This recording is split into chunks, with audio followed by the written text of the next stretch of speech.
running up to people voting for their congressmen Right. and their senators. Right. Okay. Well, if I'm the nominee, I mean, one thing I am convinced about is if I'm the nominee, I will have a better chance of bringing in people of like mind. And I think one of the things I'm very proud of about this campaign is I think we've already changed the political dialogue. I mean, you think about it, you know, when Mitt Romney starts talking like me,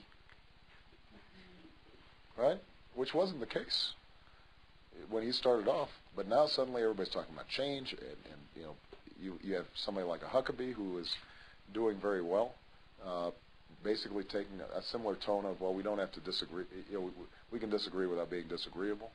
Now, I think that we're shifting the political paradigm here, and if I'm the nominee, I think I can bring a lot of folks along on my coattails.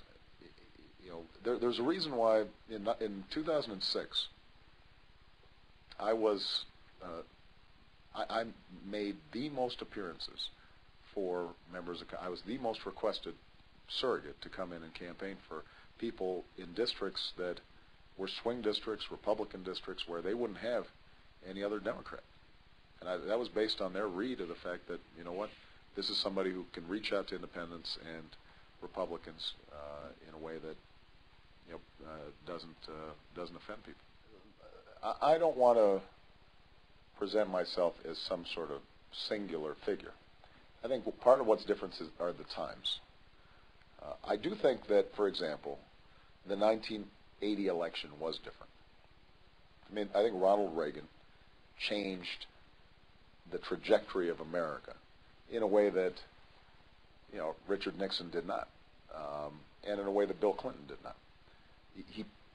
He put us on a fundamentally different path because the country was ready for it. I think they felt like, you know, with all the excesses of the 60s and the 70s, and, you know, government had grown and grown, but there wasn't much sense of accountability in terms of how it was operating. And I think, you know, people just he tapped into what people were already feeling, which is we want clarity, we want optimism, we want, you know, a return to that sense of dynamism and you know, entrepreneurship that had been missing, all right? I think Kennedy, 20 years earlier, moved the country in a fundamentally different direction. So I think a lot of it just has to do with the times. I think we're in one of those times right now where people feel like things as they are going aren't working, that we're bogged down in the same arguments that we've been having, and they're not useful. And, you know, the Republican approach, I think, has played itself out. I mean, I think it's fair to say the Republicans were the party of ideas for a pretty long chunk of time there over the last 10, 15 years, in the sense that they were challenging conventional wisdom. Now, you've heard it all before. You look at the economic policies, you know, when they're being debated among the presidential candidates, it's all tax cuts. Well, you know we've done that. We've tried it. You know, that's not really going to solve our energy problems, for example. So some of it's the times, and some of it I do think there's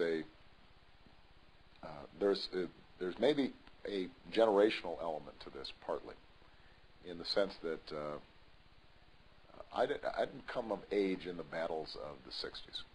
I'm not as invested in them. And so I think I talk differently about issues, and I think I talk differently about values. And that's why I think we've been resonating with the American people. I think, and by the way, when I say this, sometimes it's interpreted as I don't think that anybody who's a baby boomer should be president. That's not what I'm saying. What I'm saying is that I think the average baby boomer has moved beyond a lot of the arguments of the 60s. But our politicians haven't. We're still having the same arguments. You know, it's all around culture wars, and it's all, you know, even when you discuss war, you know, the frame of reference is all Vietnam. Well, that's not my frame of reference. You know, my frame of reference is what works. And even when I first opposed the war in Iraq, my first line was, I don't oppose all wars. you know, specifically to make clear that this is not just a anti-military, you know, 70s loving kind of approach. It was rather that I thought strategically it was a mistake for us to go in.